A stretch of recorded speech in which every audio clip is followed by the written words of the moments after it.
उर्दू गज़ल का सबसे बड़ा इंतखाब रूह गज़ल के नाम से इलाहाबाद की अंजुमन रूह अदब के लिए वालिद साहब ने तरतीब दिया, जो इकबाल से लेकर के 1993 तक शायरों के बारे में था। जब वालिद साहब ने वो तरतीब दिया तो बड़े से बड़ा शायर उसमें नाराज़ हो गए कि हमें छोड़ दिया, हमें ले लिया। तो वालिद साहब का मेयार ही इस तरह का था कि वो बड़े से बड़े शायर जो मुशायरे में बहुत मशहूर हैं, वो उसमें आने लायक ही नहीं थे, तो वालिद साहब ने लिया ही नहीं। और ये काम हमारे वालिद साहब ही कर सकते थे, जो निष्पक्ष होकर काम करते थे।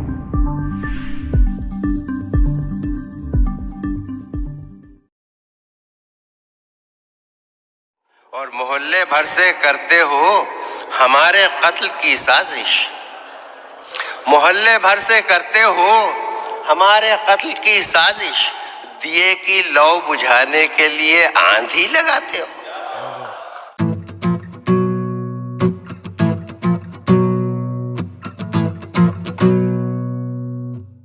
अर्ज किया है कि हजारों मुश्किलें हैं दोस्तों से दूर रहने में, हजारों मुश्किलें हैं दोस्तों से दूर रहने में, मगर एक फायदा है, पीठ पर खंजर नहीं लगता।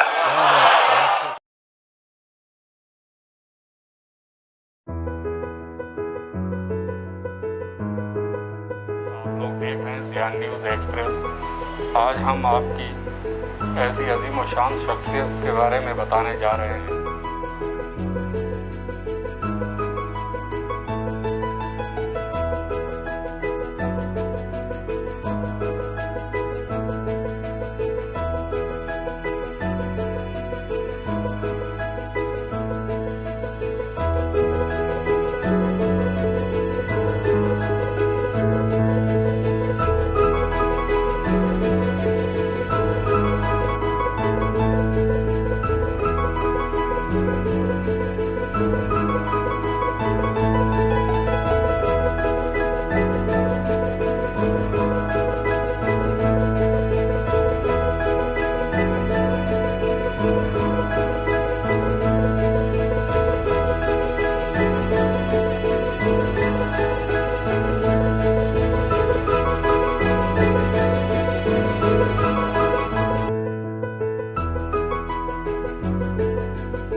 जी आदाब, और आप लोग देख रहे हैं ज़ियान न्यूज़ एक्सप्रेस।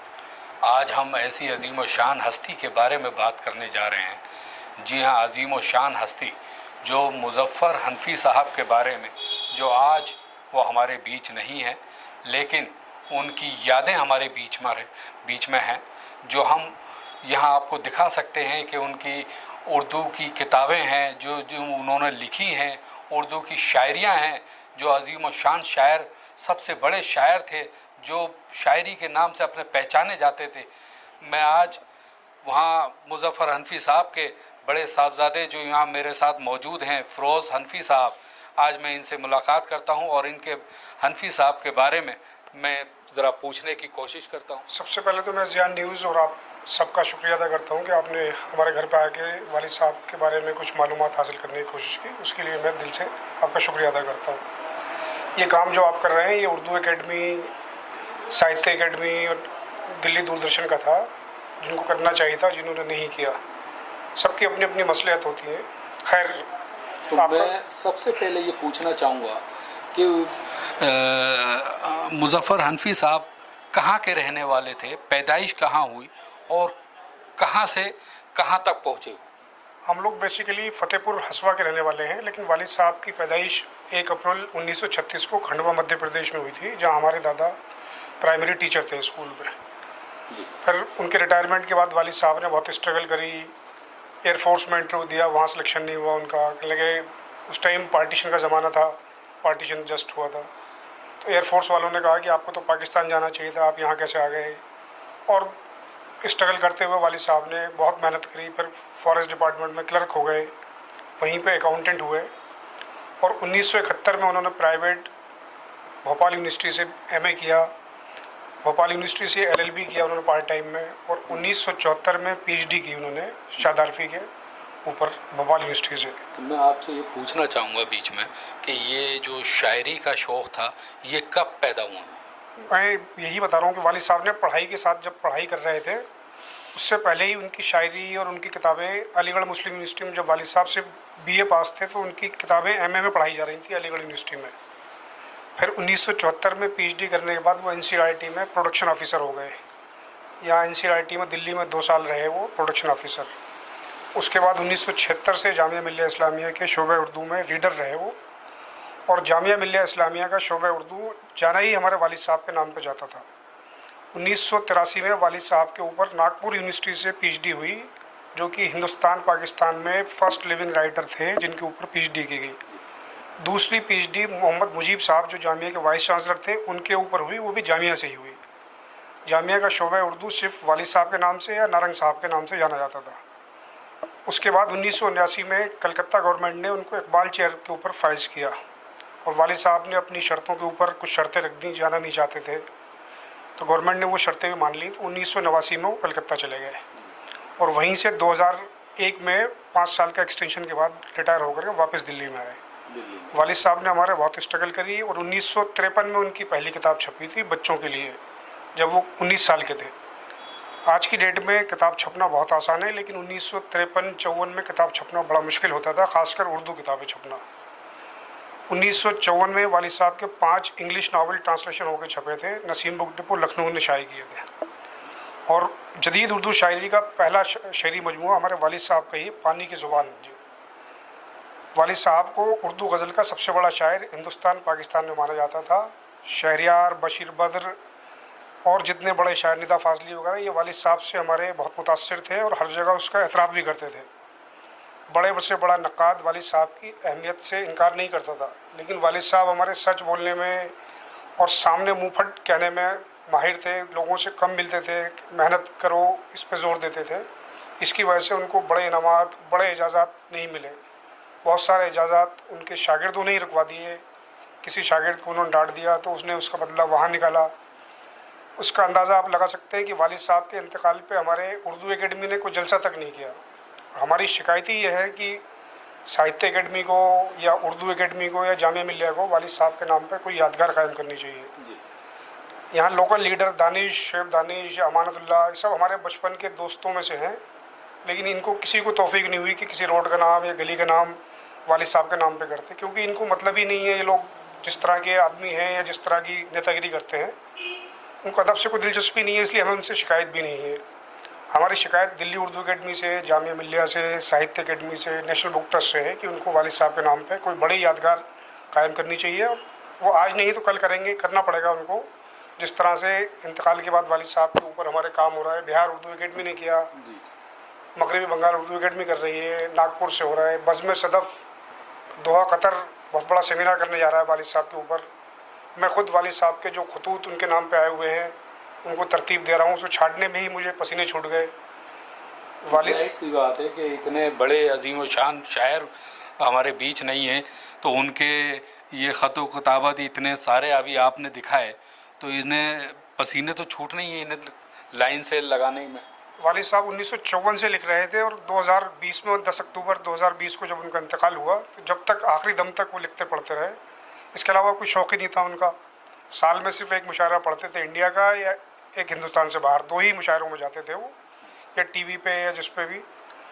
बाकी उनकी 120 किताबें हैं जो उनको अदब में ज़िंदा रखने के लिए काफ़ी हैं। 19 साल की उम्र से लेकर 84 साल की उम्र में उनकी आखिरी किताब आई थी।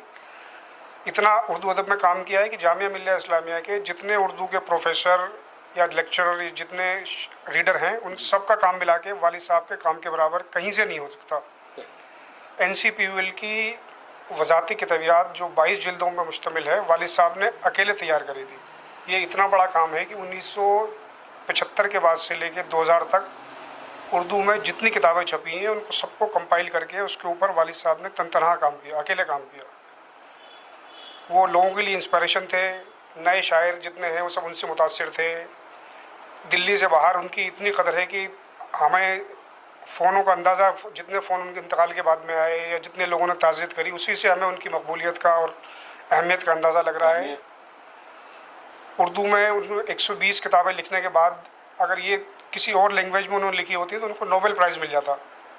लेकिन उर्दू वालों में जो बहसी है या ग्रुप बना के जो उर्दू को बदनाम कर रहे हैं या उर्दू का रोटी खाने वाले उर्दू को जिस तरह से निगलेक्ट कर रहे हैं, भाई भतीजावाद, ग्रुप बंदी, जुगाड़बाजी से इनाम लेना, ये सब करके, तो ये वालिद साहब इन चीज़ों के हमारे बड़े ख़िलाफ़ थे। और वो कहते थे आदमी को उसका काम ज़िंदा रखेगा, ये इनाम इकराम ये सब सानवी चीज़ होती है, ये वक्ती तौर पे आपको मशहूर कर सकती हैं, लेकिन ये अदब में ज़िंदा नहीं रखेंगे आपको। हिंदुस्तान दिल्ली के DIG थे शुजाउद्दीन साजिद साहब, IPS, वालिद साहब के ब्लाइंड अंधभक्त थे बेचारे वो जी।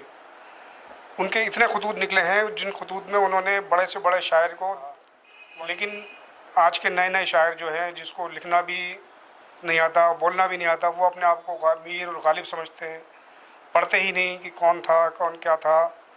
तो अदब में पढ़ना लिखना बहुत ज़रूरी है, उसके बिना आपका सर्वाइव करना मुश्किल होता है।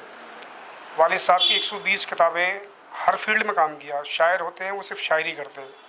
वालिद साहब ने हमारे बच्चों के लिए किताबें लिखी, उनकी 12 किताबें बच्चों के लिए हैं, अफसानवी मजमूए 3 हैं, तनकीदी किताबें उनकी 24 हैं, शेरी मजमूए 13 हैं उनके, ट्रांसलेशन की 18 किताबें।